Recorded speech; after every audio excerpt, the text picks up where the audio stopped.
Welcome to Politics Done Right on KPFT. I am your host, Egberto Willies. This is the progressive program that will take the mystery out of politics. This is the program that will encourage you to make sure government becomes we the people. Whether you are liberal, conservative, or otherwise, you get to air your point of view.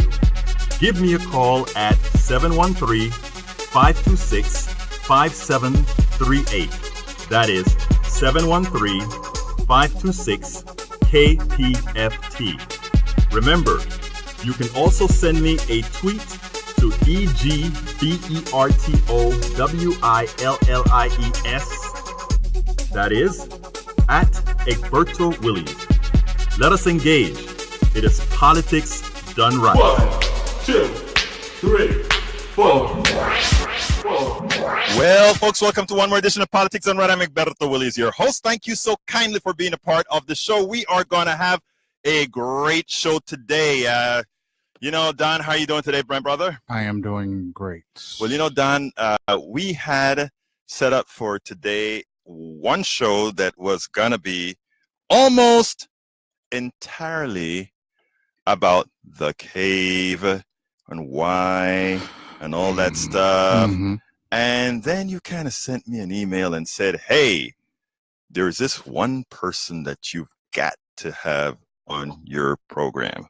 I kind of demanded it. You kind of demanded it. Yeah, you didn't have a choice. I didn't have a choice. And when you demand something, brother, you get it.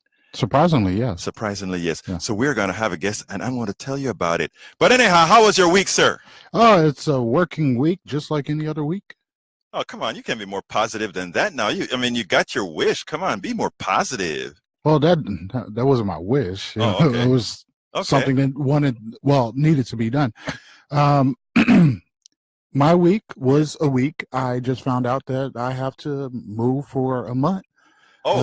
Because of mold in my house. So that's going to be fun. No, it's not. I Yeah. mean, if you think that's going to be fun, there's something wrong with you, Well, brother. exactly. I'm being facetious. Yeah, I thought so. Yeah. But anyhow, look, we're going to have a great program today. But I just wanted, before we start the program, I want to say something to folks and everybody listening all over the world, all over there on Facebook, everywhere. There was a shooting in Kentucky this week, Mm-hmm. and it didn't even make real news. You remember when there were shootings in this country, you would get 24/7 coverage on TV. Yes. It doesn't even matter anymore.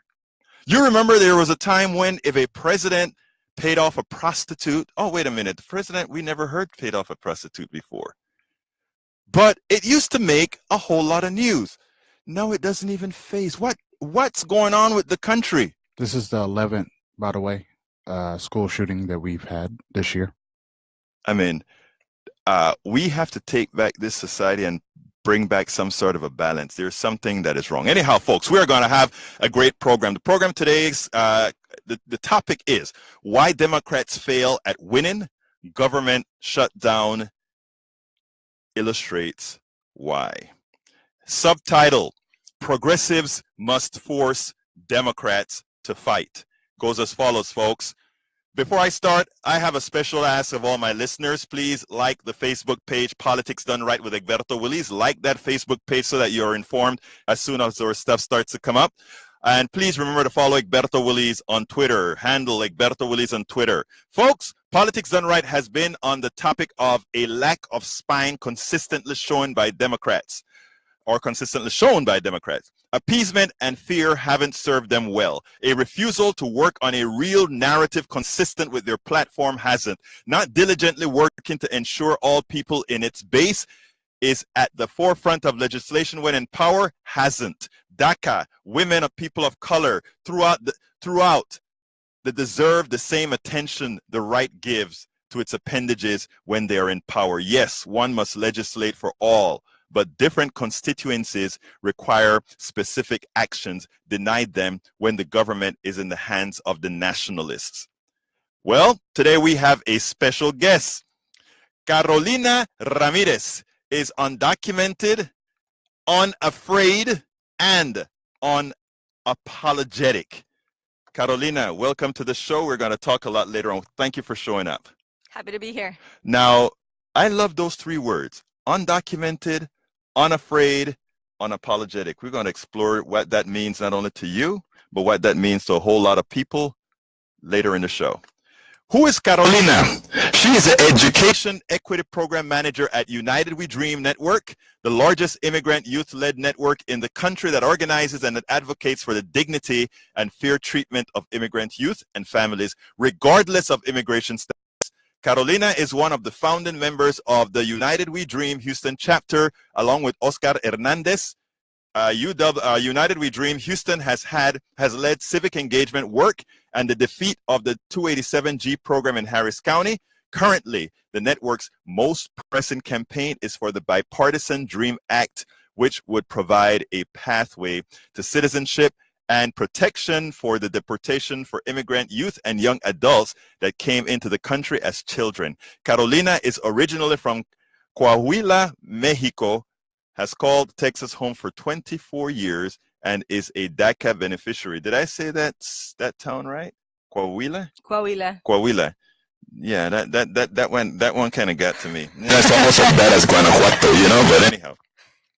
Before I get to the program, I want to remind all our listeners that KPFT is a bastion of intelligent voices and programs. As a political activist myself, my favorites are Think Wing Radio with Mike Honig on Mondays at 9 p.m. And of course, we have Partisan Gridlock with Jeff Berg on Fridays at 3 p.m. And there is Open Journal with Dwayne Bradley and crew on Mondays at 6 p.m. And you know my favorite now, Jazz Latino, Afro-Cuban Latin Jazz at its best, very much hosted by Juan Flores on Tuesdays at noon. And of course, we have our producer extraordinaire, who is my producer of the day, Don, and let me tell you, he has two shows. Not two shows, but I want to tell you about two shows. Okay, thank you. The Human Condition at 3 p.m., followed by the Free Minstrel Show with Don and Dwayne at 4 p.m. on Fridays on KPFT HD3 site. He has a few more. Go to kpft.org to find out what they are. Check out all our full schedule at kpft.org, where you can find programming from music to politics to medicine to the eclectic. KPFT is listener-supported community radio. So please, folks, support us, kpft.org. So please remember that if you like what you hear, visit kpft.org and ensure we remain a strong, viable community radio station that provides news, programming, and information not influenced by whom? The corporatocracy. Absolutely. So, folks, anyhow, people, what are your thoughts? Let's talk. Tag your tweets with Politics Done Right. Don't forget, follow me on Twitter, Egberto Willies. But folks, do you know what time it is? It's time for the weekly blog post. All right, let me first say, I'm going to upset a whole lot of my liberal friends who believe that Democrats did the right thing by caving. I understand, my friends, love you, you're still my friends, all that good stuff, but I think they did it all wrong. I think it's insanity, and it goes as follows. Title of the blog post. This will be posted on the front page of Daily Coast on Sunday. So please, you can find it there. It's in. So you're getting it now. They get it on Sunday. It'll be on my website. I have to wait 24 hours before I can post it to my website. But here it goes. People like fighters. They like those who they think will go to bat for them. Donald Trump has the lowest poll numbers of any president in office, but they are very high for those in his base. Why? Because they believe he is fighting for them. Evangelicals are willing to defy their morals and give Trump a misogynistic, homophobic, xenophobic, racist, their unqualified support. Why? They believe he will fight for them. Donald Trump, a man that does not have an ounce of conservative blood in his veins, is the Lord, the Jesus Christ, the God of the conservatives. After the death of Supreme Court Justice Antonin Scalia, the Republican Senate did not even give President Barack Obama's Supreme Court pick a hearing. They held up the nomination until the expiration of the Obama term. Throughout the Obama administration, Republicans held up his judge assignments until then Majority Leader Harry Reid changed the Senate rules, reducing the threshold to confirm judges to the bench. Republicans pushed the envelope. They make the right calculations, and I say it again, Republicans make the right calculations almost every single time. Democrats, are you listening? They understand polling. They understand polling. They understand narrative. They understand people's perception. And most of the time, when to hold and when to cave. Hating Republicans for their callousness is okay. Not respecting their modus operandi is politically fatal. Reality proves that it is the reason that even the terrible policies, they are in total control of most states and the federal government. Again, with all the terrible policies that these folks have, with all the hate they promote, with all the bad things that we think they are, guess who controls the country? Guess who controls the states? They do. Maybe you should learn from success. Democrats get spoofed too easily. They never seem to go for the jugular. Too often they forget that a poll is but a snapshot in time, something Republicans are very cognizant of and exploit every single time. Republicans were down by double digits in the generic poll a few weeks ago. It is now 5 points. They went from double digits to 5 points. Please tell me, what did they do to deserve to get up in the polls? What did they do? Were they nice to people? Did they do something different? No, not at all.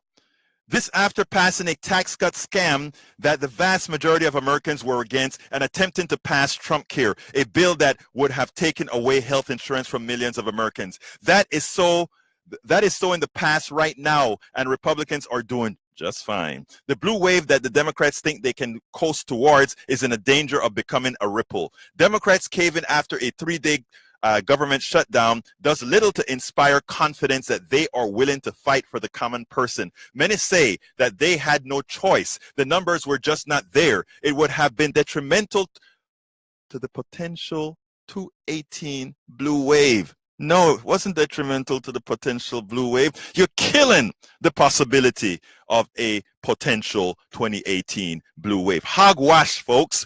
Democrats show the timidity that is normally associated with the party. Republicans give the impression that they will burn the house down because they know Democrats won't call their bluff. Democrats will be there like a parent protecting the reckless child. Republicans play better poker. Here is the reality. The Democrats are in the minority almost everywhere. They have nothing to lose. The blue wave isn't guaranteed. Instantly is going, or rather, insanity is doing the same thing over and over again and expecting a different result.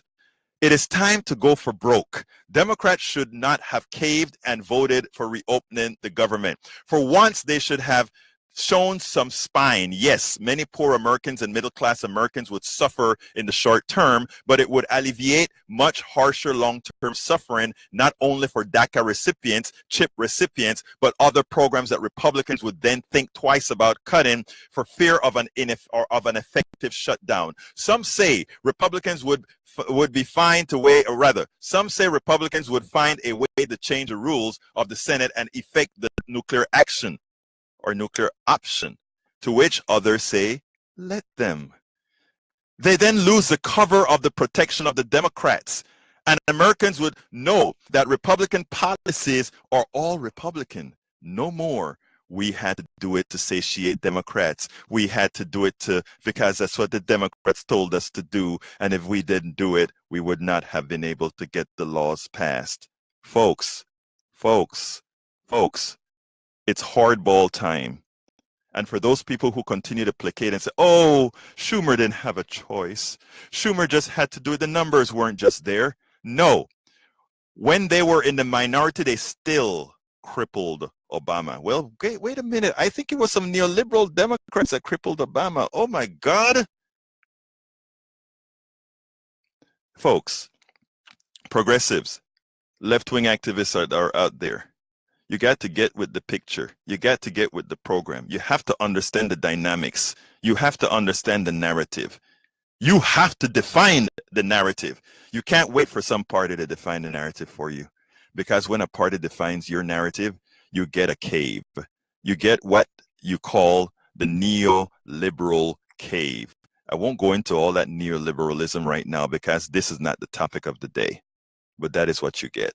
The suffering of the poor and the middle class is not what bring Republicans back to the table.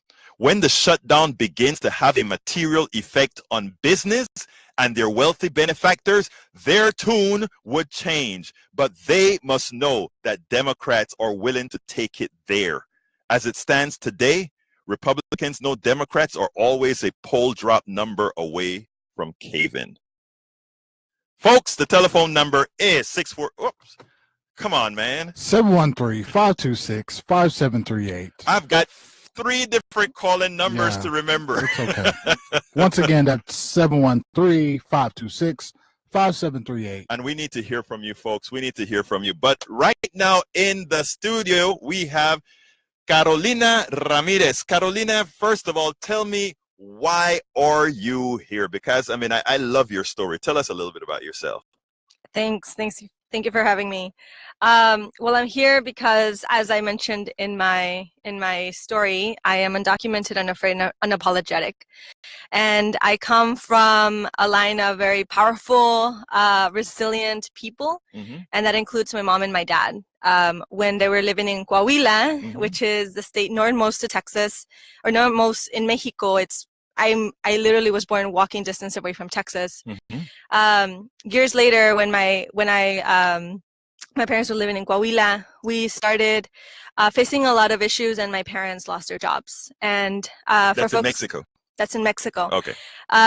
Eventually, maquila started falling into place all around Coahuila. Explain that. Yeah, it's basically super low wage work, and it's monotonous work, and you're based in a factory. Right. And members of my own family have worked at maquilas. My mom herself worked at a maquila, and so did my parents, through education, were working their way to get through and have a home.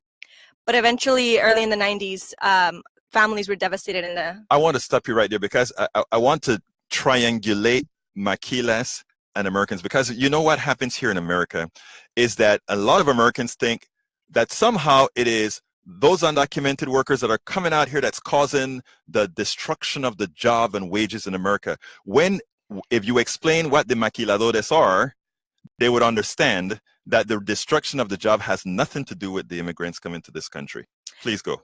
That's right. Essentially, the maquilas are, part of large corporations, and essentially they kill all the small business owners, and they leave very little option for people like my father to find a place to actually work with a livable wage.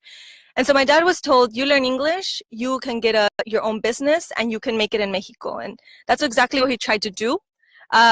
He realized very quickly that wasn't the case. And so he got a call from a friend that told him, hey, there's this place you can come work, in Texas, come check it out.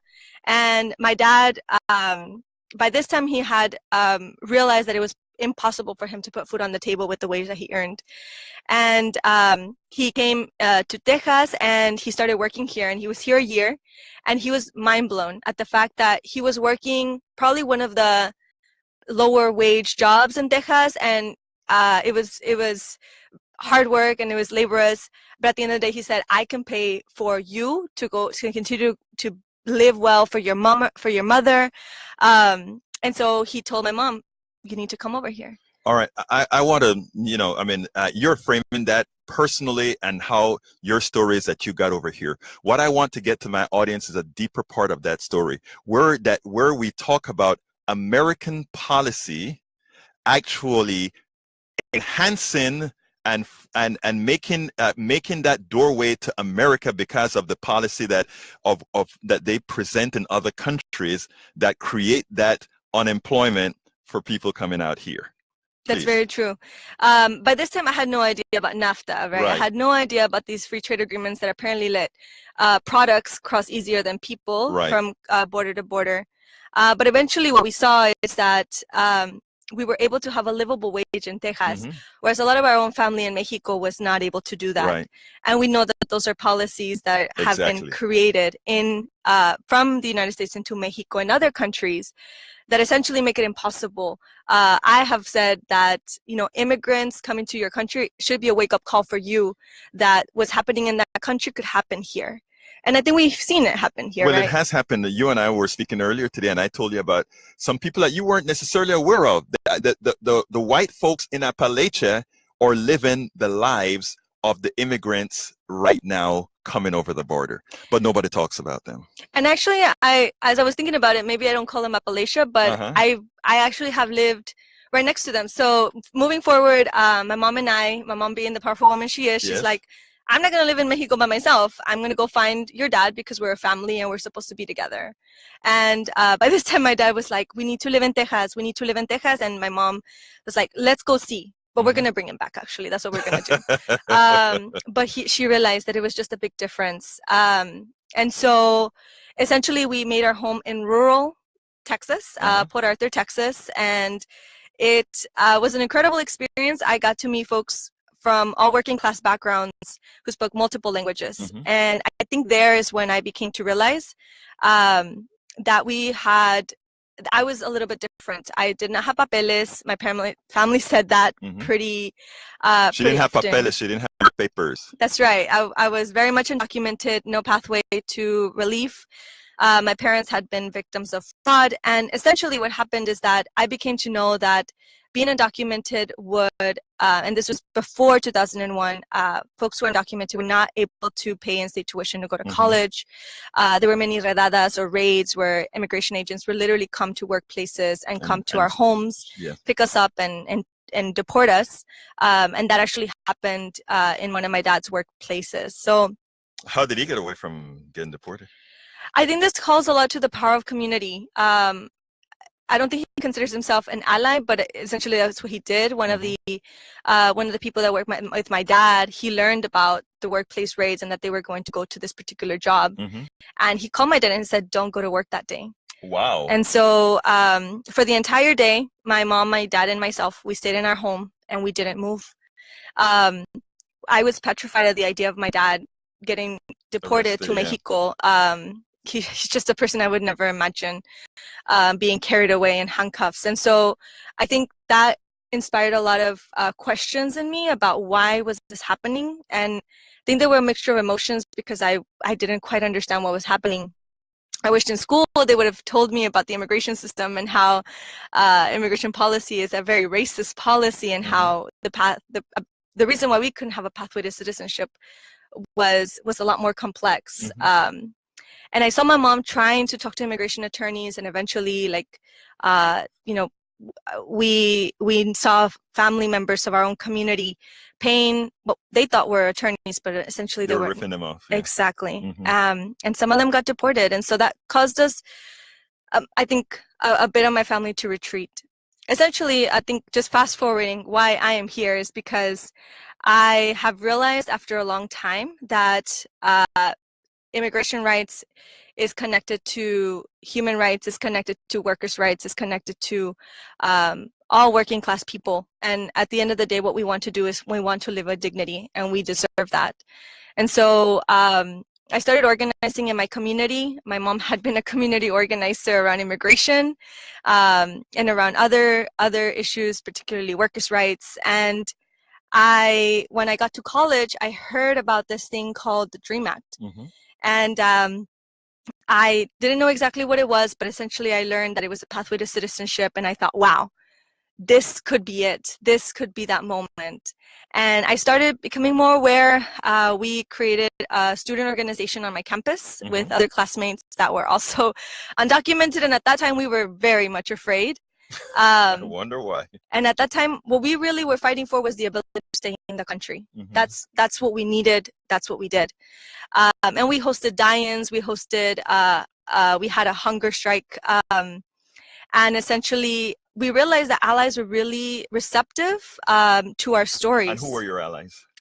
Other classmates. We would have people that we would just, from our just classes, our extracurricular activities, we would tell them, hey, I'm an immigrant, this is my story.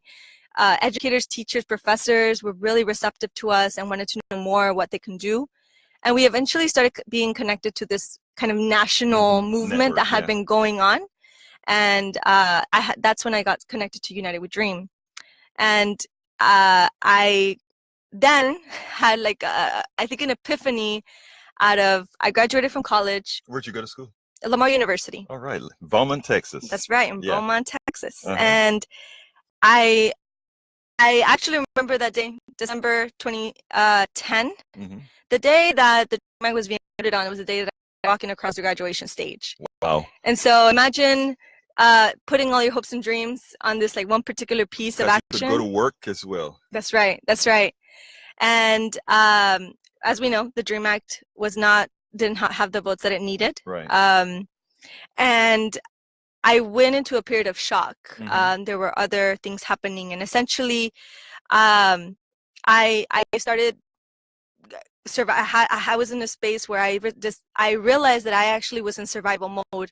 No longer did I feel the security of my campus because I was no longer a student. Right, you were out there in the real world, right. And now you couldn't legally work, and there are a whole lot of problems until the president signed DACA. Exactly. Through a lot of community organizing on our behalf as undocumented youth, as allies, I remember the back and forth, and finally when the Obama administration was announced the fact that DACA was there, and it allowed me the ability to work, provide for my family, get a driver's license, which is huge, living in Texas. And also, you didn't get a driver's license till after college, eh? That's right. Wow. Okay. I was in my mid-20s when I got my driver's license. Okay, continue.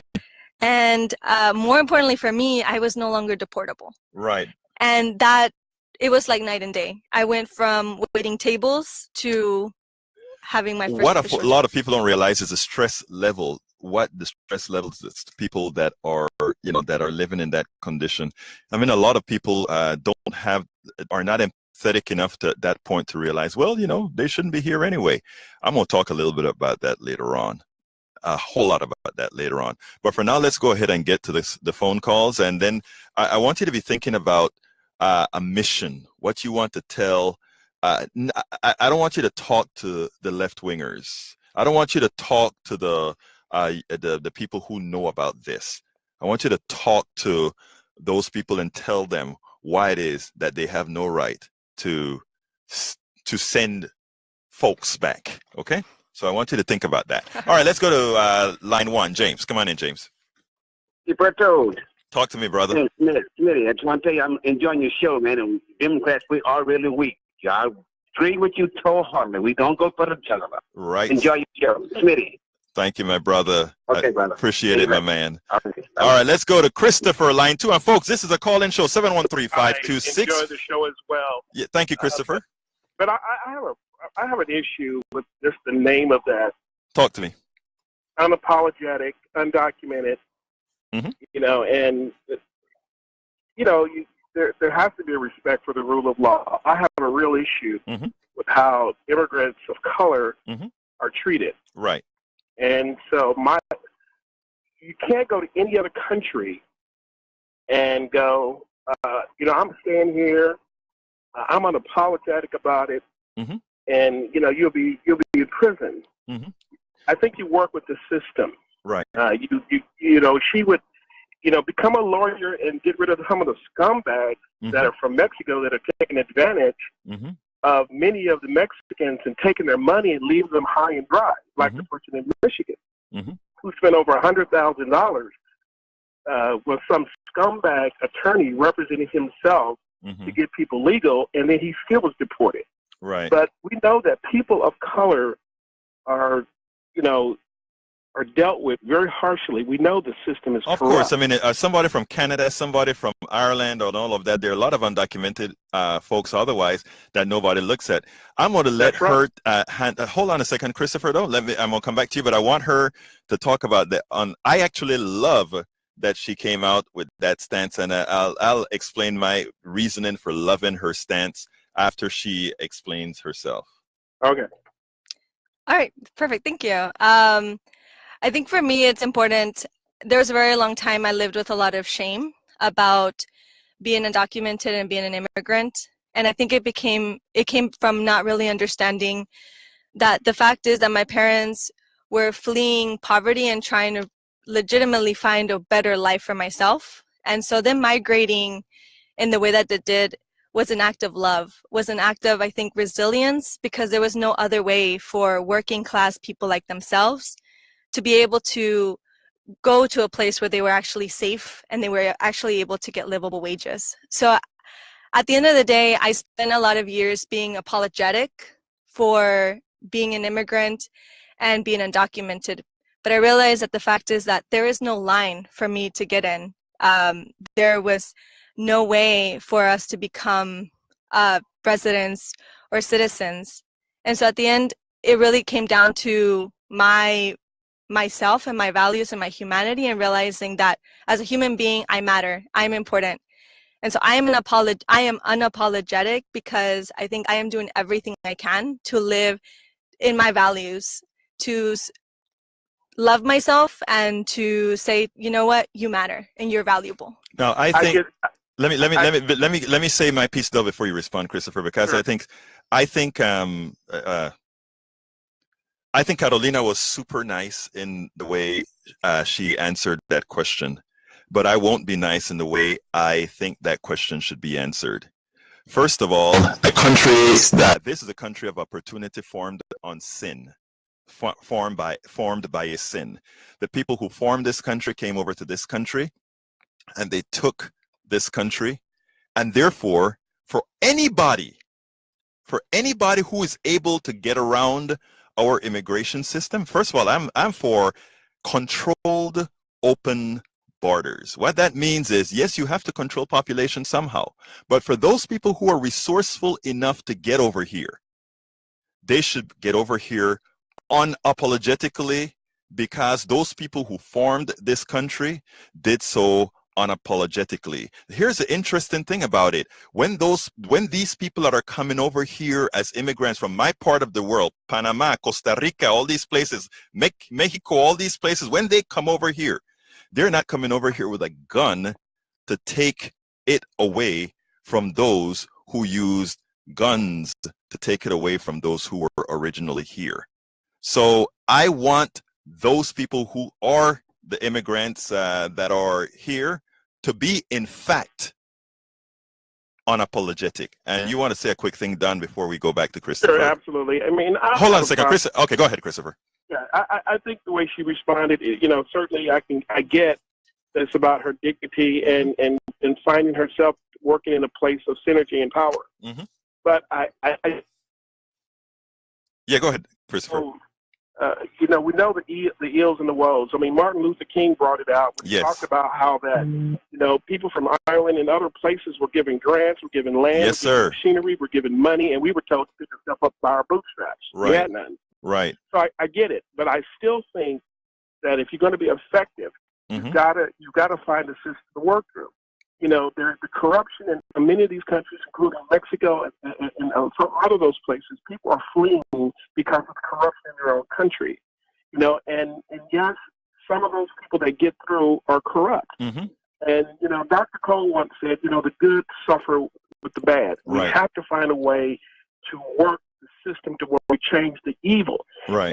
And I think that it can start with some of these bootleg lawyers that are misrepresenting many of these people who are spending their hard-earned money to gain citizenship.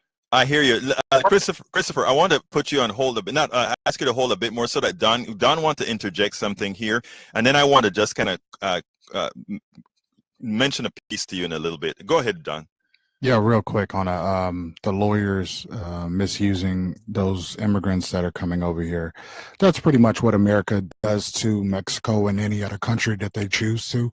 It's a reason why we have a lot of people having to come over to this country. It's not a thing of, why should anybody apologize to come to this country for a dream, or even be brought to this country? I don't get the apology part. The being unapologetic, you have no reason to apologize. It is not your fault of what the American policies that constantly are against your country and every other country that we have done this to. We have not done this not just as Democrats. We have done this as Republicans or over the years. This is not a surprise thing. It's not just the lawyers. You're going to, the problem is you're going to a microcosm of something that is a very bigger problem. And the bigger problem is America does not respect other countries and the people who come from those countries. That is my quick input, Chris. And you know, and I want to add one other thing to Chris. And Chris, you make a valid point. And I think I'm underlying a point that you're reading. And I think it's something that I earlier was speaking to Carolina about, and that is narrative. When you come out with a narrative, I'm unapologetic, I am undocumented and XYZ, it has a punch to it. In other words, you know, somehow there's a sect in this country that's going to look at that and say, well, look at how they're saying they're unapologetic. My context to that is I am really into narratives, right? And after a while, the narrative of appeasement loses. And I'm learning a whole lot from the Republicans, which they've learned long before. The narrative of appeasement doesn't work anymore. And I get it. Yeah. And here's the thing. I'm not saying that you apologize. Right. I mean, a person coming for a better life doesn't have to apologize. You know, my stance is yes, sir, to work through the system to change it, because otherwise you're going to have you have anarchy, you have violence, you have the corruption. The people who are corrupt seem to be the ones who flourish. You know, they need to be uprooted, and they're the ones who need to be sent back. Sir, you're right, and I think that is exactly what people that have come over to make a difference. Right. There has to be a way to triage them in and to save their families and their dignity. Sir, I think we're in some extent we may be sort of talking across past each other, because when I look at the work Carolina is doing with UWD, I think United We Dream, I think that's exactly what they're doing. They're working through the system. They're the ones, after the Republicans and Democrats couldn't get the DREAM Act passed, they got DACA through President Obama, and right now they're fighting like hell to get it through what's, I think, in 2 weeks going to be a big failure. But unfortunately, that's what I think, Carolina. I'll say this one final thing. Carolina become a very powerful attorney and turn these suckers out. And she will. That's what you do, and you become a smart attorney, and you work the legal system, because otherwise you're going to be labeled as this anarchist, you're going to be labeled as this, rebel, and that will give people justification to treat you harshly. Work the system, work this legal system, and start with these corrupt lawyers. Christopher, thank you so kindly for calling, my brother. Yes, sir, my brother. You have a great time. Okay, buddy? Okay, who's next? Is it number one? Johnny, come on in, my brother. Hey, can you hear me? Yes, sir. You know I can always hear you. I bet you know where I'm going to come at now. Well, go for it, brother. Go for it. You talking up on your program. Yes, sir. So here's my deal. Two things. The first is that, you know who I'd like to see being expelled from this country for being violent? Donald Trump? Well, him and his white nationalists across this country, those are the real threats, not these people that are the salt of the earth, the backbone of America, who make America work. Mm-hmm. They work and they make America work. So here's what I've done. And when I started donating money to Black Lives Matter the year before last, I suggested several times to them, and I endorsed their aggressive, progressive posture, because it's overdue. It's way past needed. This idea of turning the other cheek don't work. The other side doesn't respect weakness. They only respect when you stand up to them. So to your guest, I say more power to you. Carolina? I appreciate that. I think at the end of the day, our communities are fighters. We're people that do not back down. And I think it's right on. We need to have the courage that these political parties refuse to take. We need to show them and force them to take action, because if not, there's going to be no other way. And I'm all with you, and you have allies in the movement. Hey, Johnny, thank you, my brother. Before I hang up. Go ahead. What I also suggested to Black Lives Matter movement, as well as other progressive activist movements I donate to, is I also suggested them the same thing. I suggested they coalition at times. Doesn't have to be all the time, especially if the resources are short. Right. But I think right now, the Black Lives Matter movement and the Me Too movement should combine their forces for the purpose of calling out and effecting actual removal from the police department ranks, those people who are clearly shown to have illegally killed Black and Latino American citizens, and then criminally prosecute them. And that's going to help both Black Lives Matter, the Me Too movement, and especially the DACA movement. Let me tell you why I love my callers, because they're not only good callers, they're engaged. And the fact that you are putting your money where your mouth is, both here at KPFT and Black Lives Matters and other movements, just speaks of your quality, my dear friend. You keep calling, you keep listening, you keep giving. Okay, take care, my brother. Your guest can activate all she wants. She's not a threat. Some of my white neighbors, they're a problem. All right, brother. You have a good one now. When I pass by these churches, these big, gigantic churches with the 30-foot cross and the late year model expensive vehicles, those people scare me, not your guest. Thank you, brother. You have a good one. All right, let's go to Paul, numero tres. Come on in, Paul. How are you doing, my friend? I'm good. How are you guys? Talk to me. Well, I think your show is really good, and you put a positive spin on the topic. But I think you guys, credible is a little bit strong of a word, but I think maybe you guys should talk some statistics a little bit more now and then. Sure. For example, I know that a lot of undocumented workers actually do pay income tax. A lot of people say, oh, well, they're not paying income tax, and actually you don't need a social security number to pay income tax. So on the other flip side, what percentage of illegal undocumented immigrants are actually not paying any form of income tax? I don't have the numbers on what percentage are not paying income tax, but I do know what happens to a lot of undocumented workers. I know that our social security system is bolstered by undocumented workers because they pay what the people do is they take the monies out of their payments. For those people who are on the books, that is, they take their social security FICA, but guess what? They never collect it because they're undocumented. So we have studies that have shown that that our social security system got a few more years because of the undocumented workers that are part of it. Now, when you talk about undocumented workers who are in the Black economy, it's something that folks have a tendency of calling, which means they're in the underground economy. I find it ironic that a lot of people want to say, well, how many undocumented workers are working without paying income tax, etc., but they don't think the same of all the other folk in this country that have side businesses and all these other things that go under the radar. So, I mean, it is no different than, in fact, I would wager that there are more people that are documented, meaning regular American, who you consider Americans, that are in the underground economy than there are of these 11,000 undocumented people working under the cover. So, I mean, it is something that the right would like to put out there, but it is easily debunked by just saying, okay, if we want to create a right narrative, let's go ahead and say this. Every piece of dollars transacted in this country, let's report it.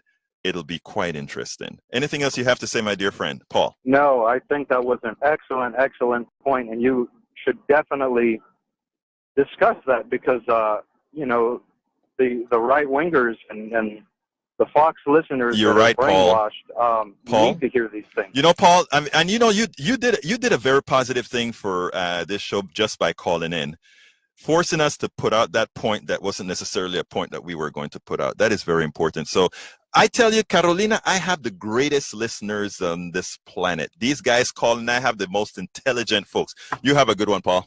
Thank you very much. Take care. All right, let's go to Gary. Oh, my God, we're going to talk about population explosion. Talk to me, my brother. We're not going to talk about population. We're going to ask Don to justify his erroneous statement. Oh, go ahead. What do you think is his erroneous statement? He insinuated, yes, you can listen back, that the problems in Mexico, the economic and social problems there that are causing this immigration are the result of American policy, which I believe is incorrect.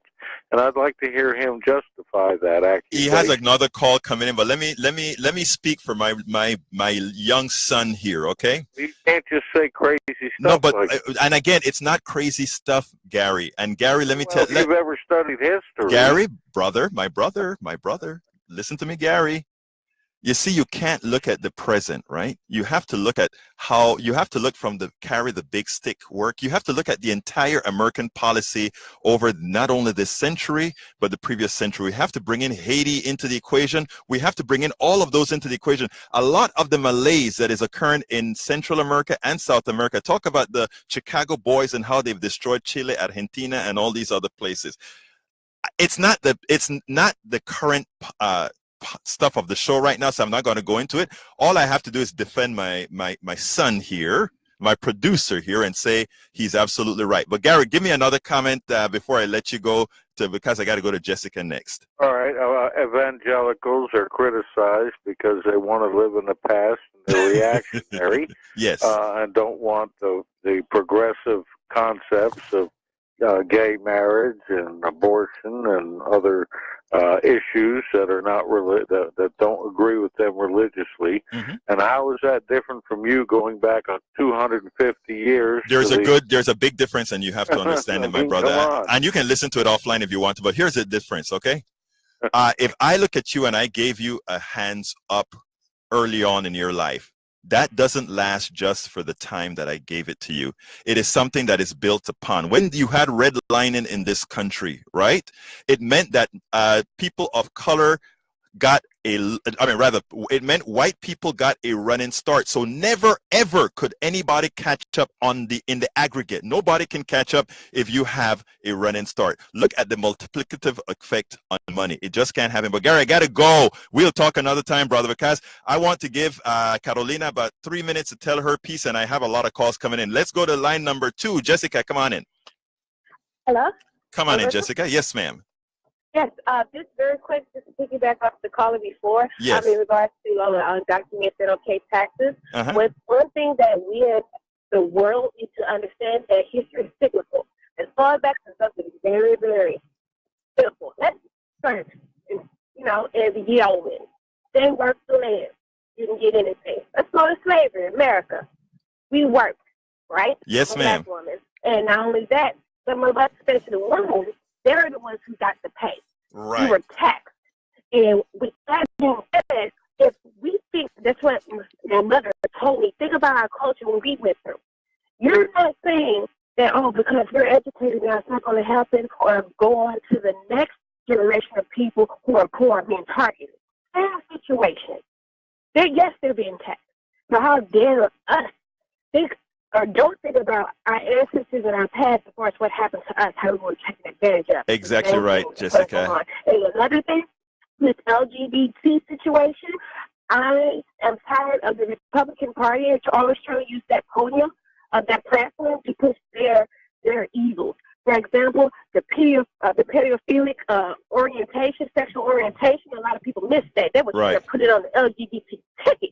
Right. And this is absolutely disgusting. Jessica, I am glad for your. I'm happy. Jessica, I'm very happy for your call.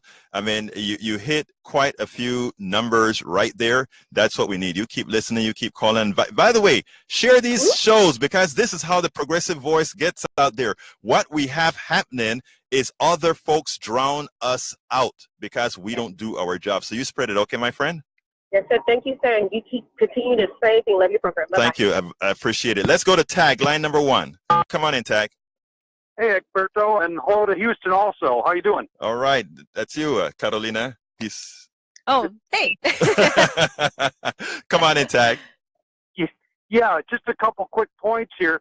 Seems to me, listening to this budget bill thing again, going through, it seems like the Republicans are always wanting to do this by generalities. They're so general about stuff, kind of wishy-washy. Right. And it seems like the Democrats are always coming in and saying, listen, we have to have this or that. Right. And otherwise we aren't going to go for it. The Republicans, you get your stuff in the long term. It's like, no, it doesn't work that way. We have to have solid, governance now. And that's why I said the cave-in, the time for cave-in is over. Because again, it's like insanity. I understand that. For my friends who said they had no choice, I know, I feel where they're coming from, right? I just know it's not going to work. I just know. I mean, Carolina, I hate to tell you this, right? But we have a lot of more major things to do because it won't happen on February 8th? Well, I think right now we've been really looking at if America really believes in its values and that it's a country founded by immigrants. I think that the American public and its public pressure need to be more, right, to push these And Democrats. that is your job, because the truth of the matter is the American plutocracy doesn't believe in values at all. At all. We certainly have seen them go back go and ahead, forth. Tag. I'd like to say one more thing real quick. Real quick, because I got to go to Stephanie on line 3 next. I heard the other day that out of all the new wealth created in 2000, 80% went to the 1%. Yes. Went to 1%. Yes. And 0 went to the lower 50%. We know that. You're right. Tag. And I would just like to ask Paul, which category is Paul in? The 2 callers back? Yeah. No, Paul is a good guy. 1%. No, Paul is a good guy. All the callers are good folks. I mean, what we have to do, Tag, is we have to present the narrative. You can't help if people have been given the bad narrative their entire life. That is what Politics Done Right is all about. That is why Carolina is here. That is why we bring other people, not to criticize other people who may call and not know certain things, but to say, okay, Paul, guess what? Okay, Gary, guess what? That is what I do. I'm not into, oh, this guy was bad. So Tag, I got to go to Stephanie, but thank you so kindly for calling, my brother. See you soon. Bye-bye. All right, let's go to line 3. Stephanie, come on in. Hi, this is Stephanie. Saturday, I was at the Women's March. Yes, Stephanie. And I heard Police Chief Acevedo say, I am an immigrant, I'm a refugee. Did you hear that? No, I didn't. Oh, it was great. Basically, the mayor was talking about diversity. The police chief was basically saying, I'm an immigrant, we're a city of immigrant. We're all I love immigrant. to hear that. Thank you for making that call, Stephanie. Do you have something else quick to say? Because I really got to go. That was the main thing. Thank you so kindly, my friend. Okay, let's go to Damien, line 2. Egberto. Talk to me, Damien. Thank you, sir. I just like to make a point that nobody's talking about regarding this DACA thing. Real quick, my brother. Not long ago, I don't know if you have stopped HB1 visa. The government has been importing people from India for IT. They do that to bring the price down. Yes. We have people that have been trained here. They went to school, secondary, primary school for free. Some of them, their parents paid for them to get college education. And now the country wants to send them out? Exactly. Send them away? No. Does that make sense? No, it doesn't, Damien. Meanwhile, they're talking about STEM, bringing science people, technology, engineering, and mathematics people. Damien, but you I got to cut you. Why throw them away? Damien, I got to cut you off there, but you make a very important point. A lot of these dreamers have already have that education that they're trying to import people on HB1 visas. You're very smart, man. Thank you so kindly for calling. Let's go to John, line number 6. John, come on in. I only have 30 seconds to give you, brother. Hello, Egberto. This is John, the Venezuelan. Carolina, congratulations on what you are doing. I think that all people that we are here trying to build a better life for our family, we are not worse than the people that came in the boats from England. Thank you. Okay. No. Go ahead. You still have 15 seconds. Okay. And the other thing is that, Egberto, I think your ideas are great, and I would like to hear you less polarized. Like, not everything is the right and the left, or the, progressive and conservative. I think the future is in the middle, but not whatever. It's a new idea that we have to build together. John, I want you to listen to my show yesterday, which I did, and see if you don't notice that is exactly what I'm talking about. I've been the person inviting folks from the right onto the show. And in fact, you'll notice that my show here on KPFT get a whole lot of right-wingers that call that. I mean, they're actually my friends, okay? But we have to educate. Thank you so kindly for calling, John. Thank you. Okay, MOD, you only have 30 seconds because Carolina has to have 2 minutes to say her ending piece. Oh, hey, it's all good. The atrocities that one country inflicts upon one or others in some situations that are ignored by its populace will come home to roost upon them and their complacentness and these are poor folks, so it's convenient to point fingers at each other as we see throughout this time. The NAFTA and almost CAFTA and SHAFTA, all those trade bills that keep these developing economies corrupt for profit to, these factories that this maquiladores, families that have worked, it's Walmart here. Right. And so we looked the other way, and what we're doing right now, if our taxpayer dollars to the Palestinians is a different level, I know.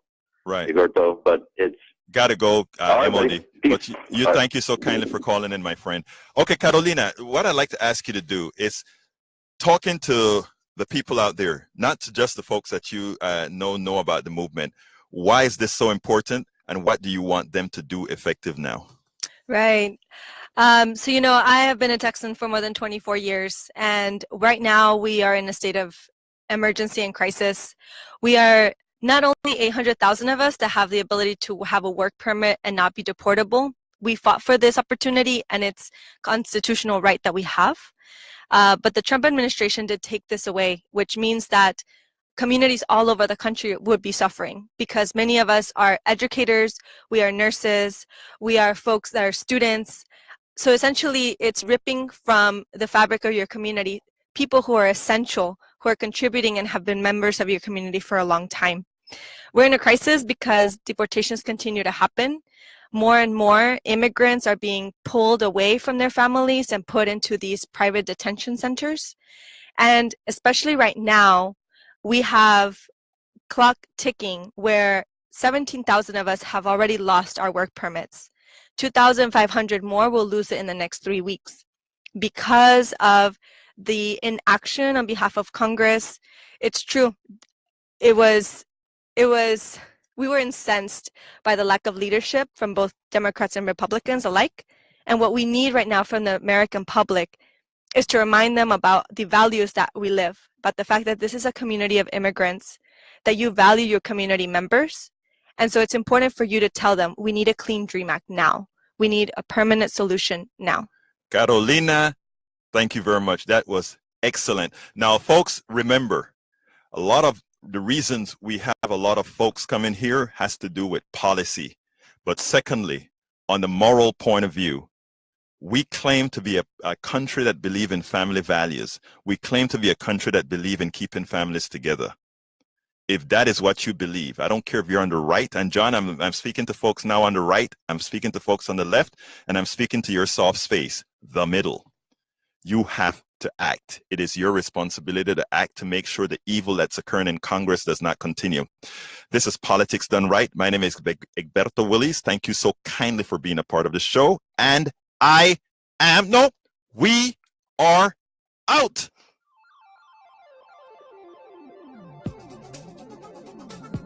Thank you very much for listening to Politics Done Right. I am your host, Egberto Willies. You can personally reach me by sending an email to egberto@politicsdoneright.com. Remember, Egberto is spelled E-G-B-E-R-T-O. Change starts with you. 90.1 KPFT gives you information not tainted by corporate interest. Please visit kpft.org and contribute. Let's ensure continued access to real information and news remain available to all. Again, thank you very much for listening to Politics Done Right. Hi, this is Arnie Arneson, host of The Attitude, heard wicked early on KPFT 90.1.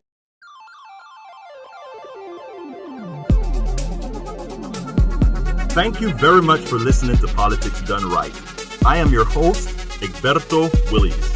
You can personally reach me by sending an email to egberto@politicsdoneright.com. Remember, Egberto is spelled E-G-B-E-R-T-O. Change starts with you. 90.1 KPFT gives you information not tainted by corporate interest. Please visit kpft.org and contribute. Let's ensure continued access to real information and news remain available to all. Again, thank you very much for listening to Politics Done Right.